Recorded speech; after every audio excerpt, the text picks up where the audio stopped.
ആരാധനയോടുള്ള ബന്ധത്തിൽ മറ്റൊരു സങ്കീർത്തനത്തിന്റെ 2-3 വാക്യങ്ങൾ വായിക്കാം. വളരെ സുപരിചിതമായ വേദഭാഗമാണല്ലോ 103-ാം സങ്കീർത്തനം. അതിന്റെ 3, 4, 5 എന്നീ വാക്യങ്ങൾ വായിക്കാം. അവൻ നിന്റെ അകൃത്യം ഒക്കെയും നിന്റെ സകല രോഗങ്ങളെയും സൗഖ്യമാക്കും. അവൻ നിന്റെ ജീവനെ നാശത്തിൽ നിന്ന് വീണ്ടെടുക്കും. അവൻ ദയയും കരുണയും നിന്നെ അണിയിക്കും. നിന്റെ യൗവനം കഴുകനെ പോലെ പുതുകി വരത്തക്കൊണ്ണം അവൻ നിന്റെ വായ്ക്ക് നന്മ കൊണ്ട് തൃപ്തി വരുത്തും. ഈ വായിച്ചതായ 3 വാക്യങ്ങളിൽ നിന്ന് 2-3 പദപ്രയോഗങ്ങൾ നമ്മെ വളരെ വളരെ ആകർഷിക്കുന്നതായിട്ടിരിക്കുന്നു. ഇതിന്റെ അകത്തൊക്കെ മോചിക്കുന്നു. മോചനം എന്റെ സകല രോഗങ്ങളെയും സൗഖ്യമാക്കും. സൗഖ്യം. അതുപോലെ അവൻ നിന്റെ ജീവനെ നാശത്തിൽ നിന്ന് വീണ്ടെടുക്കും. വീണ്ടെടുക്കും.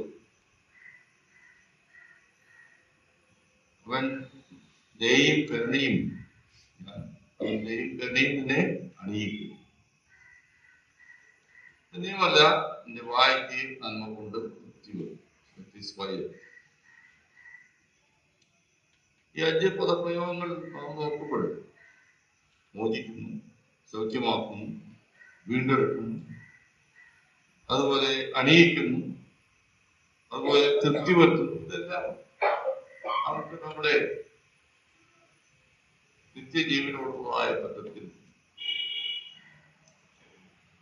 നമ്മുടെ പാപമോചനത്തോടുള്ളതായ ബന്ധത്തിൽ നമ്മുടെ രോഗസൗഖ്യം പാപരോഗത്തിൽ നിന്നുമായ സൗഖ്യത്തോടുള്ളതായ ബന്ധത്തിൽ ഒക്കെയും നമുക്ക് ചിന്തിക്കാവുന്ന പദപ്രയോഗങ്ങളായിരിക്കും. നാം ചിന്തിച്ചുകൊണ്ടിരിക്കുകയായിരുന്നു നമ്മുടെ അകൃത്യങ്ങളിലെ മോചനം. നാം പറയുന്ന പോലെ കർത്താവായ യേശുക്രിസ്തുവിന്റെ തിരു രക്തത്താൽ നമുക്ക് ലഭിച്ചിരിക്കുന്നതായ ആ വീണ്ടെടുപ്പ്, ആ വിലയേറിയതായ ആ പാപമോചനം, അതേക്കുറിച്ച് ഓർക്കുവാൻ, ധ്യാനിപ്പാൻ, ചിന്തിപ്പാൻ തക്കണം രാവിലെ കടന്നു വന്നിരിക്കുന്നവരായ നാം നമ്മുടെ ഹൃദയങ്ങളിൽ. അതുകൊണ്ടാണ് അതിന്റെ തൊട്ട് മുകളിൽ ആരംഭത്തിൽ തന്നെ പറഞ്ഞിരിക്കുന്നത്, മനമേ ഭോഗിയായിരിക്കും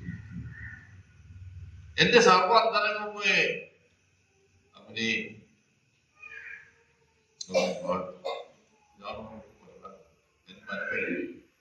നമ്മുടെ ഇരിക്കുന്ന ഫലമായിരിക്കുന്ന ഓരോരുത്തരുടെയും ഹൃദയങ്ങളിൽ അവനെ തുതിക്കുകയും അവനെ വാഴ്ത്തുകയും ഓരോരുത്തരും ചെയ്തുകൊണ്ടിരിക്കുകയാണ്.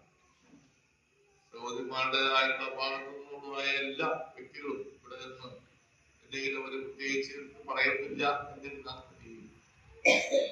അവരുടെ എല്ലാവരുടെയും ഹൃദയങ്ങളിൽ ദൈവം അവർ കൊടുത്തതായ മോചനത്തിനെയും വിടുതലിനെയും സ്വാതന്ത്ര്യത്തെയും വീണ്ടെടുപ്പിനെയും കുറിച്ച് ഓർക്കുകയും ധ്യാനിക്കുകയും ചെയ്യുന്നു. ആ കെടുതരുന്നതായ ആ പാപച്ചേറ്റിൽ നമ്മളെ മോചിപ്പിച്ചിരിക്കുകയാണ്.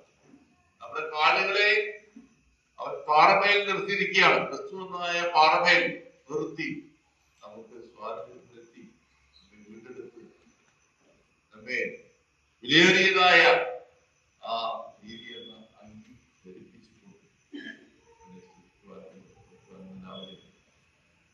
വായിട്ട് അവനെ ആരാധിപ്പാൻ